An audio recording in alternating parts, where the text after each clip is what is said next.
guys, what's up? It's me, Kitty, and we are back with more Reddit Neckbeard stories. I am so excited. I love listening to these, and I figure I will try again and tell these stories to you.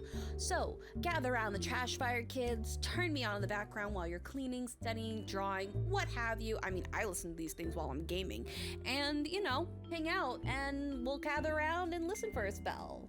Here are some stories. Okay, so a few years back, a friend and my cousin and me decided to go to a con together. I decided to cosplay for my favorite anime character, Sailor Moon. And I was only 18 at the time, legal, but still creepy stuff happened. The neckbeard had to be at least 40, the distinct smell of BO, and Cheetos, and old Camel cigarettes. Blech. Okay, so I had a lot of people ask about my cosplay and how long I worked on it and such. I'm not really good, but let's just say I was pretty convincing despite my lack of sewing skills. So, Neckbeard asked for a picture. Okay, so we posed, and everything was fine and hunky-dory. Then, he keeps on asking for more and more and more, and then every single pose that she does. Annoying, but fine. He follows us the whole time, but afar from my cousin and friend, they decide they want to go to someone at a meet and greet. So I decide to go get some food.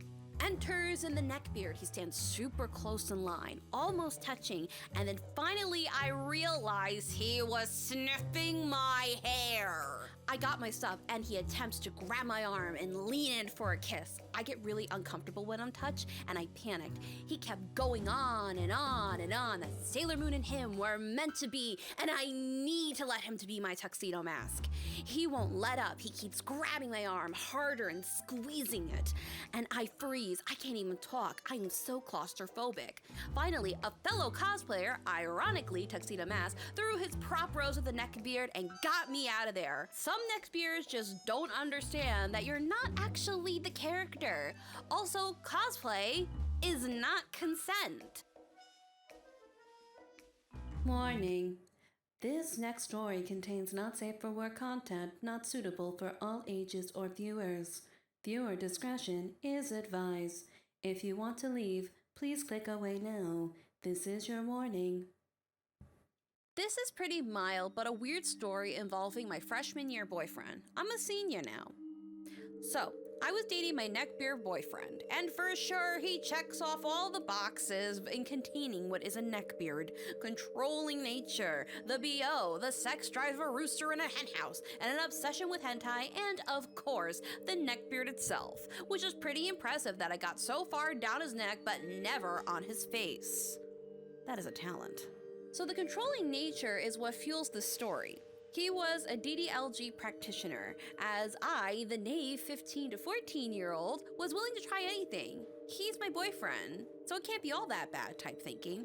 So he was my quote-unquote daddy, as I was basically his possession. So I played along with it though. One day, I was being bratty, quote-unquote, and we were at school and I was just dancing and being funny with my friends, playing around, shaking my hips to a song that was playing from my friend's phone. I wasn't trying to dance seductively or anything. I was just looking like, if anything, a flag in a windstorm with no rhythm. This apparently made my boyfriend mad at me, and he decided to come up behind me, grab my neck, and push me down so my chest was on the table and my ass was sticking out. This was an issue because we were kind of like at school, and I was wearing my dress, so of course he pulled it up when I bent it over. He used it to position in front of my friends at school in the cafeteria while others were watching, and bends me over and threatens to punish me after school. Not really whispering, but more like loudly growling. I ended up defending why he did it and never really realized how creepy it was until now. We dated on and off for a long time before cutting contact altogether. Also, he lied to his mom about our relationship, calling me Lucy, short for Lucifer. What a weird guy.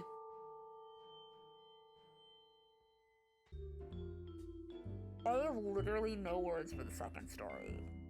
I'm fucking speechless. Holy shit. That's not a relationship. That's a fucking abuser right there. Like, holy fuck. That's yeah, you said it, guinea pigs. They just gagged. They're like, oh my god.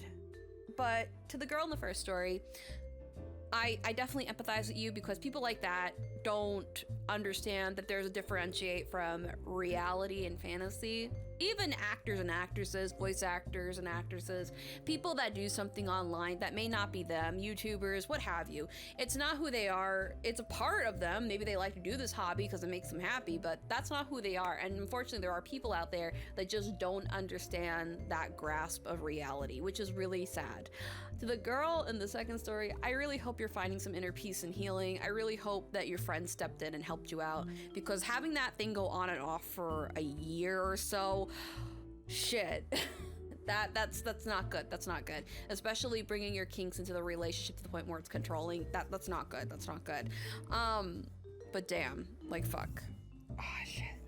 I want to know what you guys who are listening to this in the background, what would you do in this situation? What would you do if you were in a situation like this? Or what would you do if your friend was in a situation, or a family member? Would you sit them down and talk to them about it? Or would you stand up for them and kick their ass? Let me know in the comments below. If you like these stories, let me know in the comments, because I do like doing these, but I don't know what you guys want from me. So I would love to hear some, feedback, interaction. I want to hear what you have to say. Anyway, all of the social media shit is down in the box. And unsubscribe from my channel. I'll see you next time. Bye. I'm going to wash my brain with bleach.